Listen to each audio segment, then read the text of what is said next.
na lang natin. Kaya pala ganito yung gamit ko, guys. Hindi na ako kumuha ng sandok. Mamaya ko gagamitin yung sandok. Kaya ganito yung kinuha ko, guys. Gamit ko pala ito. Kasi kinuha ko kanina yung baboy. Yan.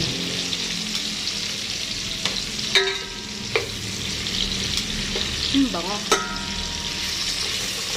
Pag medyo brown na.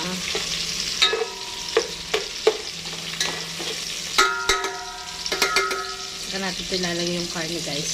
Yan.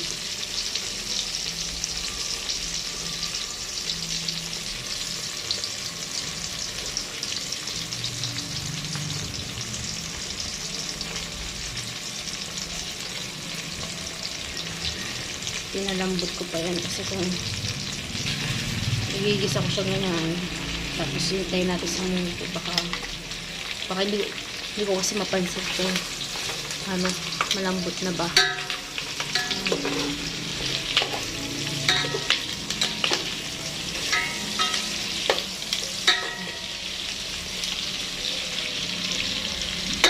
Bango.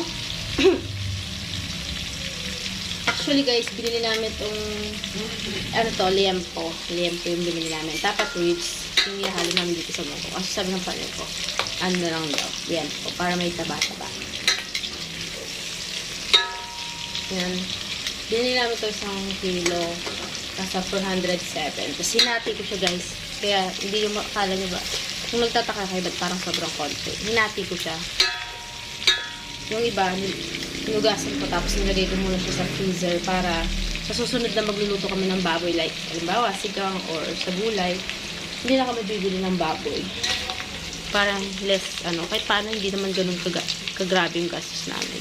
Siguro sa isang buwan, expenses namin, grocery kasama na yung foods is 20,000 monthly.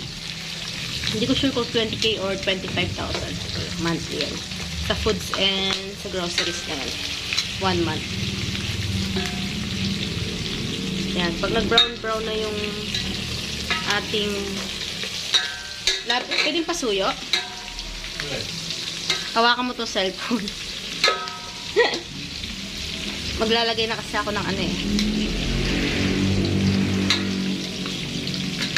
papasuyo ako sa mahal ko kasi medyo mahirap mag-vlog. Pahawak ako, darling, yan.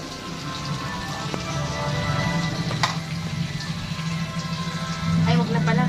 Tapusin ko. So, guys, basta yun, maglalagay na ako ng mga sangkap din lalagay ko yung munggo.